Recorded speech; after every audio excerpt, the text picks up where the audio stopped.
Hello, RapidAML enthusiast.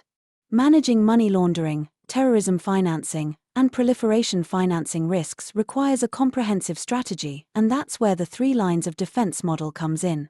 This strategy is the backbone of effective anti-money laundering, combating the financing of terrorism, and counter-proliferation financing compliance. In this video, we'll break down the 3 lines of defense model, exploring how each line forms the backbone of a business's AML CFT CPF program and ensures that a business meets all its compliance requirements while shielding it from MLTF and PF risks. The 3 lines of defense is a business's ultimate shield against money laundering, terrorism financing, and proliferation financing risks. Let's discuss these lines in brief. The first line of defense comprises of frontline employees in charge of conducting day-to-day operations. The second line of defense consists of the compliance officer of the business assisted by a specialized risk management and compliance team. The third line of defense comprises of independent AML CFT CPF audit. Let us now discuss each of these 3 lines of defense and the role they play in the AML CFT CPF compliance program of a business. The first line of defense represents the frontline warriors, the employees who directly engage with customers. These include salesmen, customer support, receptionists, relationship managers, etc. The front-facing staff are in a unique position. They interact with the customers directly and understand their profiles thoroughly. Therefore, they can support a business's AML CFT CPF compliance by effectively undertaking responsibilities such as client communication to gain insights into the business activities of the customers and detect MLTF and PF risks involved. Understanding business activities and client profiles to identify any anomalies in clients' transactions or behavior that may indicate illegal financial dealings. Identifying suspicious activities and transactions through attention to detail and a thorough knowledge of MLTF and PF red flags. Collecting customer identification documents as a part of the client due diligence process and ensuring the legitimacy of customers' identities to mitigate the risk of identity theft, fraud, and other illicit activities.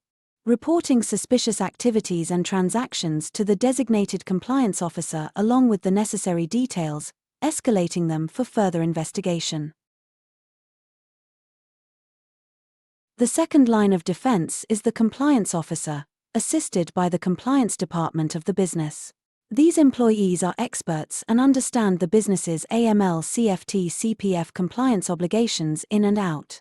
The responsibilities of a compliance officer, assisted by the compliance team, include: the compliance officer has to spot red flags and any suspicious transactions. The compliance officer needs to check and update the business's AML CFT CPF processes to make sure everyone is strictly adhering to regulations. The compliance officer is supposed to acknowledge any suspicious activity or transactions and report them to the concerned authorities.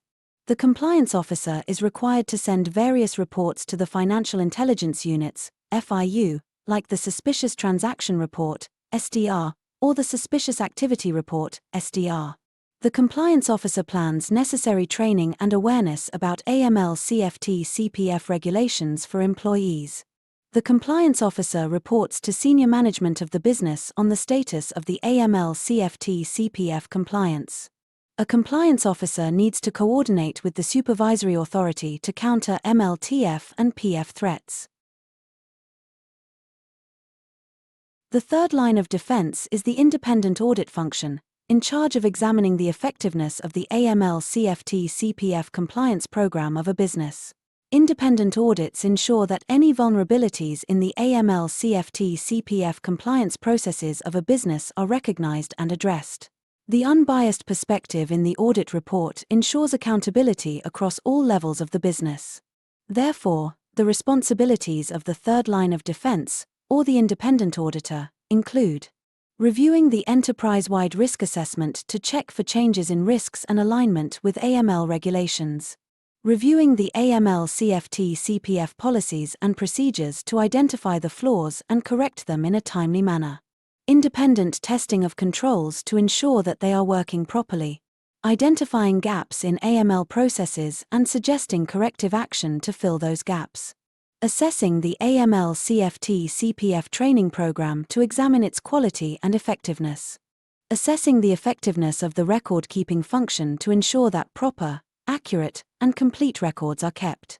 Issuance of an independent AML audit report with a summary of the findings of the audit procedure. In this video, we have discussed the component and role of the 3 lines of defense that strengthens a business's ability to identify, manage, and mitigate money laundering, terrorism financing, and proliferation financing risks effectively. Thank you for watching, and stay tuned for more AML-related videos.